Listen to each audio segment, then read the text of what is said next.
Hello, Gaming Guardian here because good games are worth guarding. And we have West of Loathing once again. I am so flippin' excited!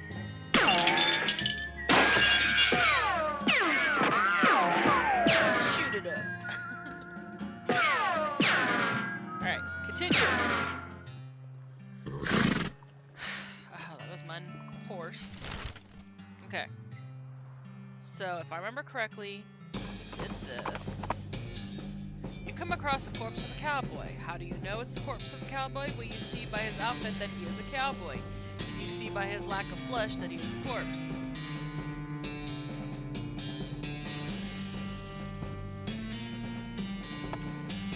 You dig a grave and put the cowboy's remains in it. It was the least I could do.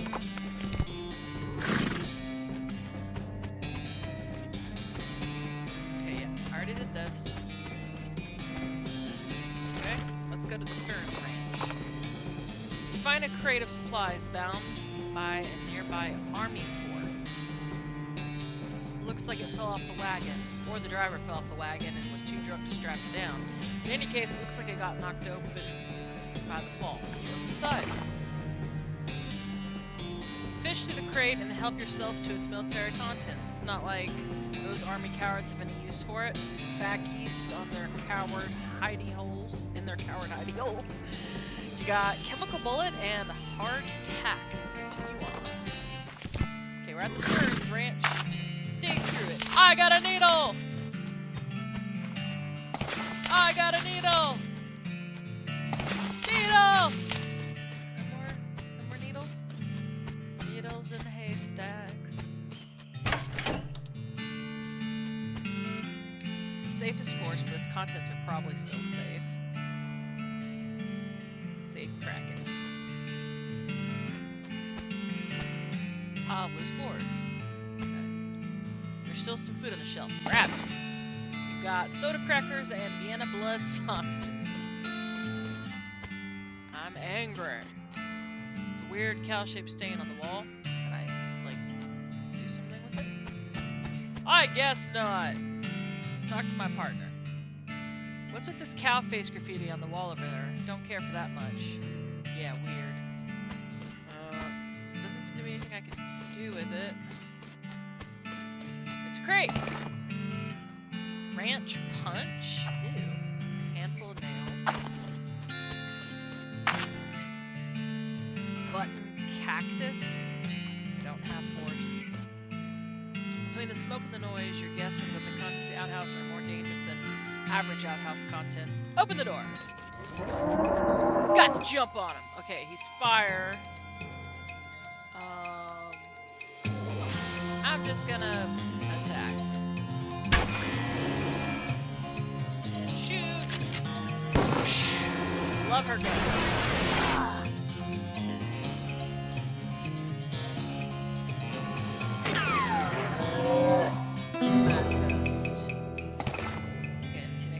By the soft light of the fading embers, you see a glint of light from below.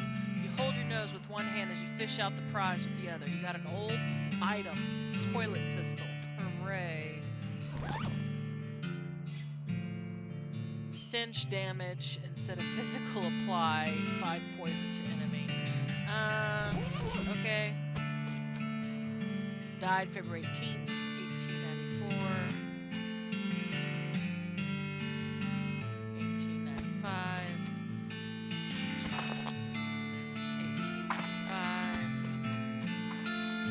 Looks like Jethro's bones were dug up by some varmint or another. You find a charred locket among the blackened bones. Charred locket, okay. Bag it. Got an item. Smoking chrysanthemum. I don't have a lapel.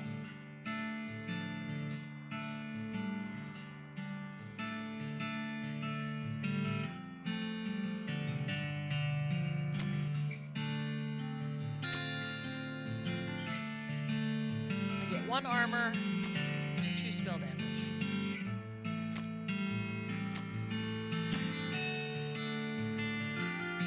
5, 6, 4, 6, 5, 6.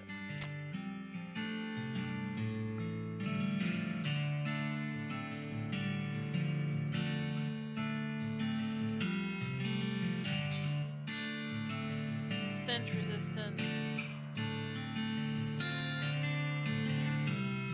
Spell damage, muscle, and moxie.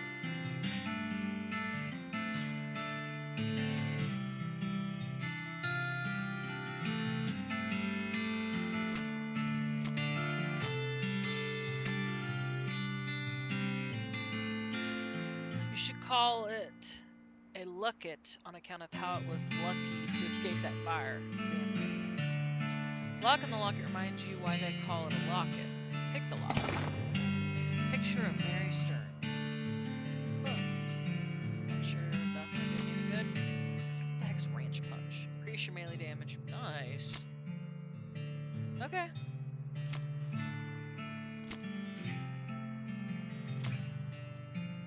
Okay. Well. Guess that's it.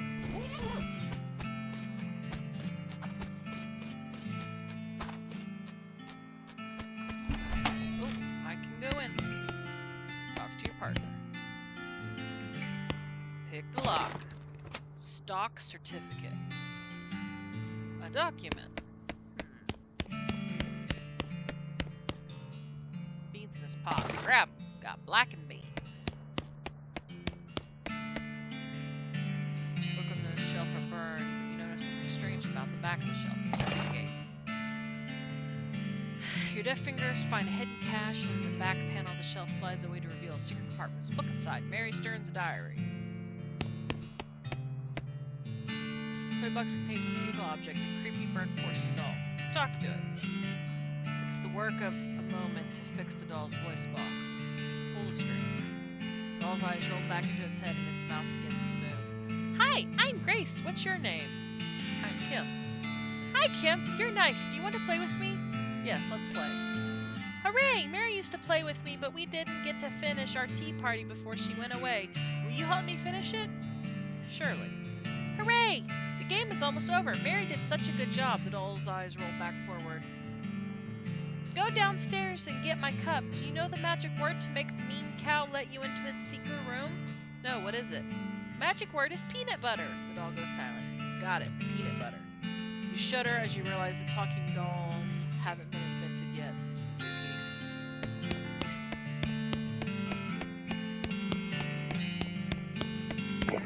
How do I go to the basement?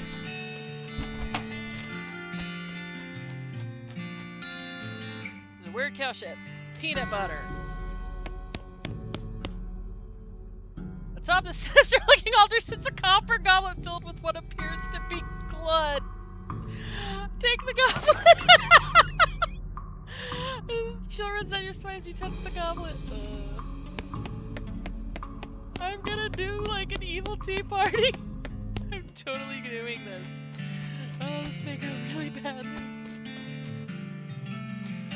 Okay. Hi, Dolly. Talk to it. My tea! We can finish our tea party now. Sure, why not? Carefully pour the blood from the goblet into Grace's mouth. Ah! Grace leaps out of a toy box laughing maniacally and climbs the ranch house ruined chimney. She turns toward you. See you soon! She leaps to the ground behind the house and scampers off to the northwest. That's probably fine. Okay. That was interesting. Yeah, okay. Probably a bad idea, but we did it. Oh well. Goblets of Blood is a cursed altar in a spooky secret basement room. It's probably safe and fine and good. Little girl's diary. Browned a little around the edges, but otherwise untouchable. First page says in a little girl's handwriting, this is Diary of Mary Stearns. The I in diary are crossed out and IA written above them. Oh, dairy. The diary starts out as typical kid stuff. You flip it until you notice the writing getting shakier. Found a dolly under a cactus out back and she told me her name was Grace. Mom and Papa don't believe me that she talks. They say I got a big imagination. Grace says the cows are gonna get us, but Papa says we'll be okay because this weren't never a cow ranch. Grace says he's wrong, but Papa won't believe me. Grace says we can keep the cows away, but I have to play tea party with her. Keep reading. I don't like this kind of tea party, but Grace says it's important to keep the cows away. Mama was sad that they couldn't find Effie. Papa said she's been gone so long and they should put a cross up. But Mama won't let him because she thinks she'll come back. Papa said she's only 11. How far could she have gone? And Mama started crying again. Don't want to play tea party anymore, but Grace says I has to. Keep reading. Papa was out 2 days looking for Joey, but of course he didn't find him. Mama cries so much. I tried to tell her him and Effie are helping keep the cows away, but she didn't understand. But she don't understand. I told Grace I'm not playing tea party again, but she says I got it, and if I don't, cows will eat all 3 of us. She said either I get Mama or Papa to play, or else I gotta play by myself. That's the last entry. Oh, that just got dark. Jethro, devoted father, devoted mother.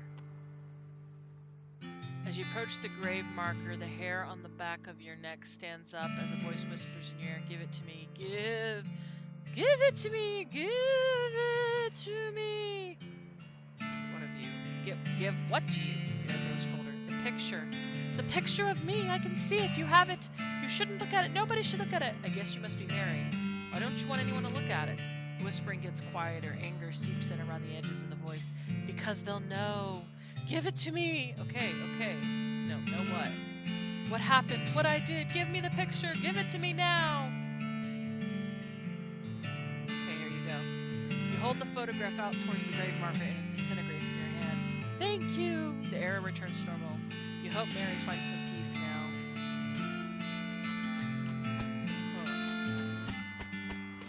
Okay.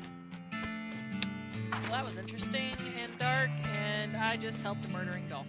Awesome! Okay, let's go to the Dave yard. Your keen eyes detect a secluded cave in the near distance. Exploring it would definitely be good use of your time. Sure. The Shaggy Dog Cave. I want a Shaggy Dog. Cars forward. Shaggy Dog!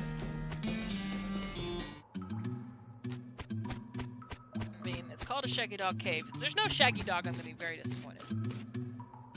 There's a plaque bolted to the cave wall here. Read it. Record of events of the expedition to and into Shaggy Dog Cave, November 1887, as recorded by Jim Plackwright.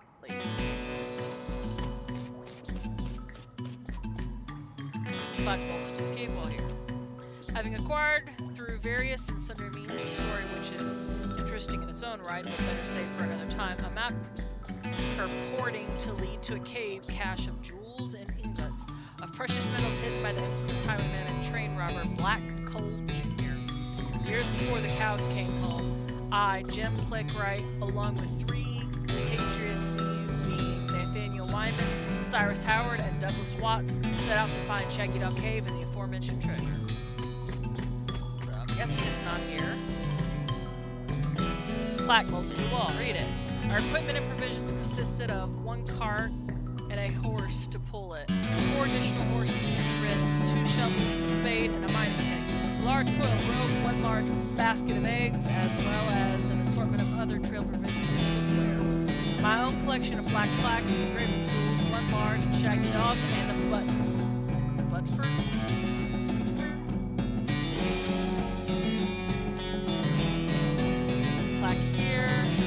After traveling for 2.5 days to the south and east, we arrived at a small town named Dirtwater, the largest settlement in the vicinity of Shaggy Dog Cave. Leaving a dog to watch the horses, the 4 of us entered the local saloon and each ordered a beer, except Cy, who was satisfied with water. Okay, this is pointless. The barman provided our drinks as requested and then withdrew a small wooden box from underneath the bar, asking if we cared to witness something real interesting. Considering that we still had quite a few hours left to travel, we politely declined and asked if we knew a way to the Shaggy Dog Cave. He replied that he had never been there personally, and gave us rough directions, which correlated nicely with the notes on our map.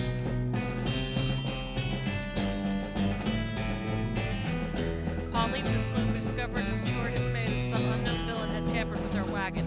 Fortunately, the only supplies missing were the butt fur and the entire entire basket of eggs, apart from one that Doug had concealed within a pocket for safekeeping. We also discovered that the dog had absconded from one of the horses, forcing Nate and Cy, after a drawing of lots, to share. The dog took a horse? Okay. After acquiring a barrel of fresh water for the trip as well as replacement butfur, we headed out into the open desert. The sun shone down mercilessly upon us, though we took small solace in the fact that it would have been far more intolerable had we made the expedition during the summer months rather than November, in order to pass the time on the trip and resist becoming dazed from the heat and susceptible to desert mirages. We exchanged stories of our youth, which I will not be retelling here for reasons of length. However, I will relate to 3 odd occurrences that happened to us during our trip to the desert. The first was 2 or 3 hours out of dirt water when Nate noticed a glint of sunlight upon a metallic object partially buried in sand. This was revealed to be a brass oil lamp of foreign design and manufacturing, which fortuitously still contained a quantity of oil. Deciding this might come in handy, we stashed it in the wagon with our other tools.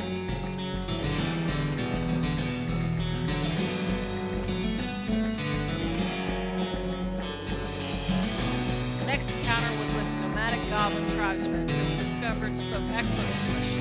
It inquired as to our destination. We replied we were looking for GWKim. Though we did not disclose the reason for our journey, the goblin confirmed that we were heading in the correct course, and mentioned that he had only a short time earlier witnessed a large and shaggy dog riding the horse in the same direction.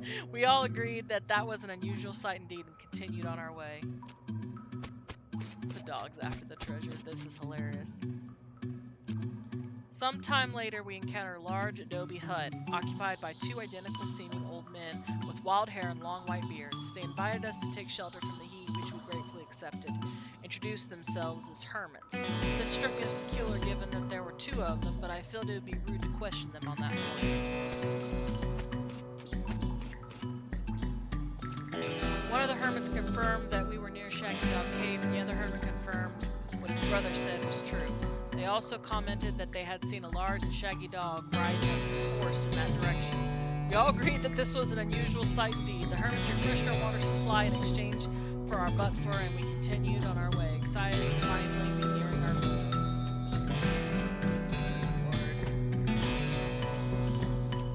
After 2 more hours, we finally arrived at GWKim, carefully keeping our excitement in check, lest we become cautious. We unloaded our equipment and supplies from the wagon and took a brief respite in the cool shade of the cave entrance.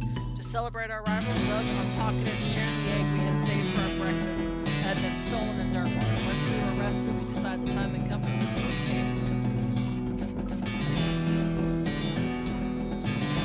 Discovering that we had neglected to pack torches, lanterns, or any other light source with which to illuminate the cave, we declared that it was intuitive that Nate had discovered the antique oil lamp during our travels. He gave the brass a quick shine and then lit the wick. We were relieved to discover that it lit easily and provided a very adequate amount of light.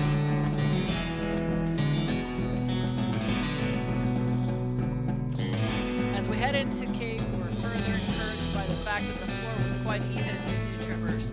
There were no side passages which might cause us to become lost. Despite this, I resolved to hang a number of plaques to mark our progress through the cave, and engrave them with the tale of our journey, such that others who discover the cave after us might be entertained and edified by our story. Soon we came to the end of the tunnel. While Nate and Cy and Doug took turns with the excavation, I completed the last of the aforementioned plaques. It was a matter of perhaps an hour before Cy's shovel struck wood surface with a hollow noise. We hauled a traditionally styled treasure chest out of the hole with great excitement.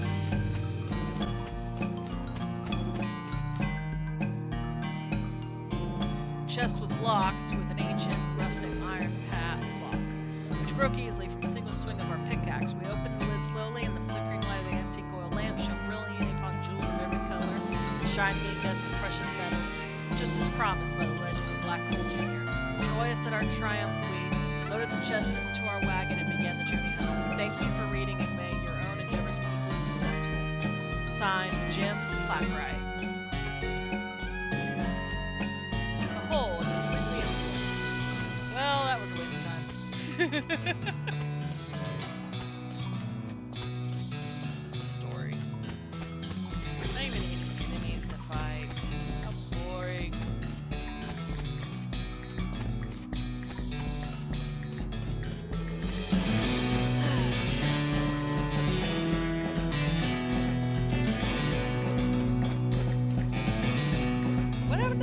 dog though?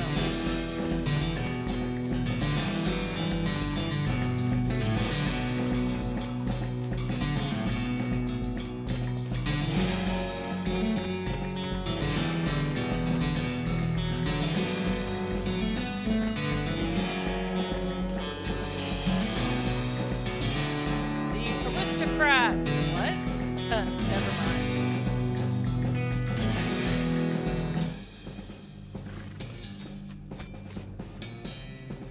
Shaggy Dog Cave, that's a weird name.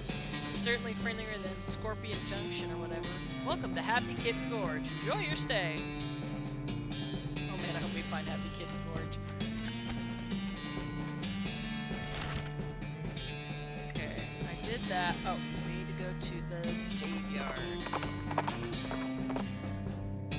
You're riding along as you see some braided fuses sticking out of a nearby rock. Investigating more closely, you see that somebody drilled a hole in the rock and instead of a bunch of dynamite, but apparently lost interest and wandered away without setting off. Or maybe they were just out of matches. Dig the dynamite. Nice. Their lack of follow-through is your game. Continue on.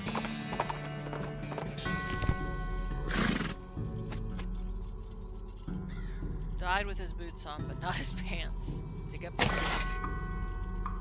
up the grave just to check the veracity of the epitaph. Sure enough, boots, no pants. You got brown boots. Okay. Oh, I actually already put them on. Aside from a light dusting of what looks like blue chalk, these boots are remarkably well preserved for having spent so much time in a grave. Maximum AP. I will take them.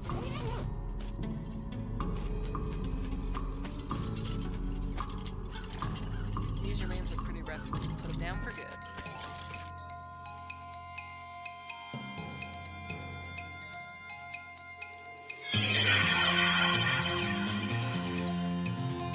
Boom! Bam! Nice. 10 XP, you got an item, skull chips. Alice studies the remains of your undead foes. Hooray! Down in the theater. This tree has dozens of messages carved on the bark, each reading Dave was here. Dave C. went down in a theater. Nice. Dave J. Pow. Wait, is this guy named Dave? P. Hey, cut him down!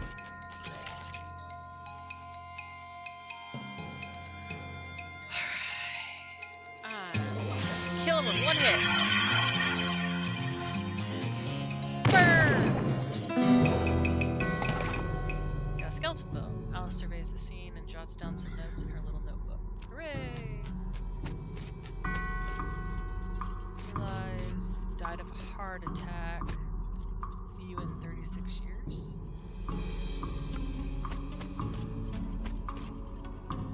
Looks like the gravedigger left his lunchbox. Oh boy, free lunch. You got an item, Vienna blood sausages, and spiked coffee. They said there was no such thing as a free lunch. He was looking to the sky to save him, but even the sky can't save a feller from like 40 angry bears. These bones are jumping around to beat the dickens out of him.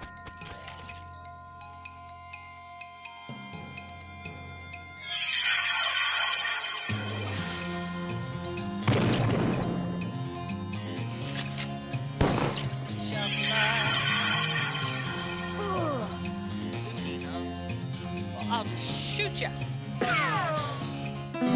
Yay! Skull chips, skeleton bones, phrases on notes in her little book. You check the bones for Dickens. Nope, you beat them all out. The truth was out there, it killed him. Murdered by a different feller named Dave G. Pile bones that isn't moving around for a change. Dig through it. Skull with an odd tag on it. Also just more broken bones, but you need to find a skull for a tag on it. Okay! I guess I can.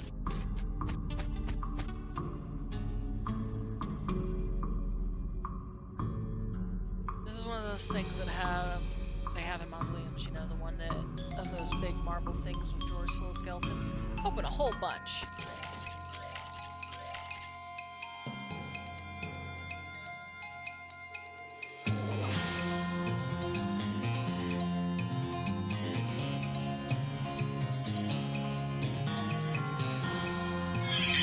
I thought I already apparently forgot how to play this game in like 5 seconds.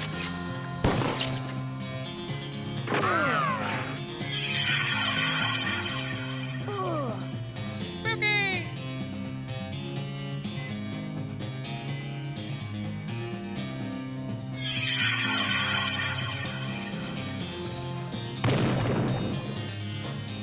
Shoot! Bam!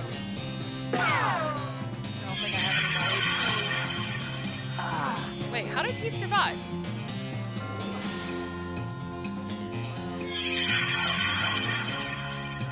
Oh yeah, because I only did 17 damage. Shoot! Yeah. Bone, bone, bone. The 3 up and 3 down is a thing they would say about this if baseball analogies were a thing now. Her eyes light up. Evidently, she's had an epiphany of some sort. Alice has become stronger. Oh, way to go! Ooh, wait. Can I keep fighting?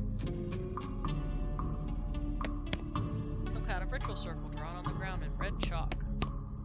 It's a pile of mostly burned rags that maybe used to be a person. You got gore-splattered scroll, human ashes, some kind of recipe, robe recipe. Receipt. What? You dig through the rag. I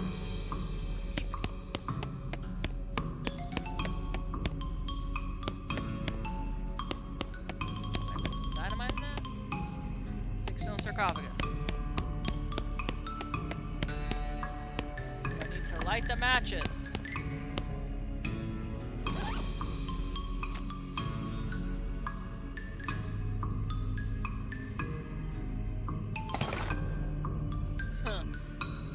Time you start gathering clues about the whole permeabilization dead situation that's going on around these parts. You grab a notebook and paperclip the receipt of the first page.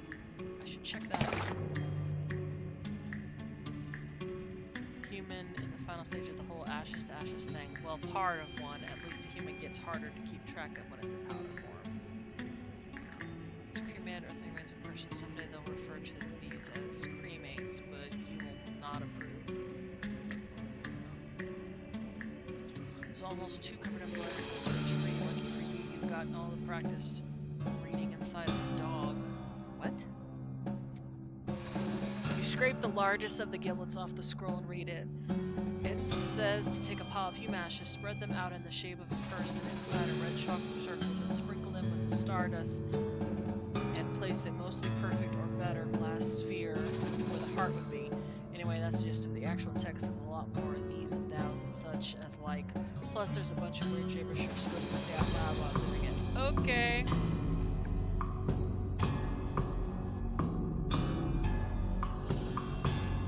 Search your neck.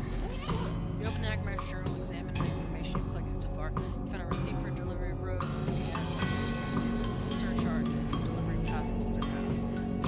Nightmare's lair is definitely west of the mountains. Good to know. Progress! Looks like that's everything so far. Alrighty. Okay, one more fight and then...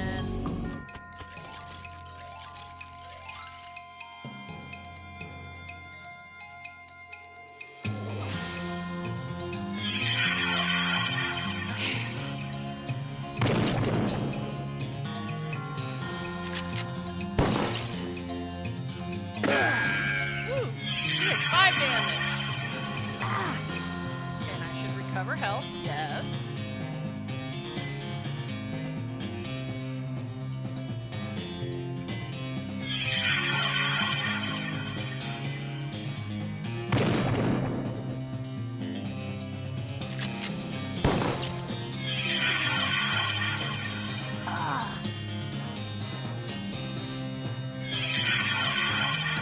Adios.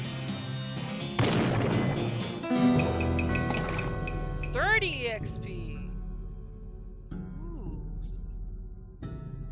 Baseball analogy joke again. Okay. I have 143. Let's go ahead and up my mysticality and my gumption. And up mysticality again. Okay, I got 88. What the heck? Let's make myself a better spellcaster. Muscle. Okay.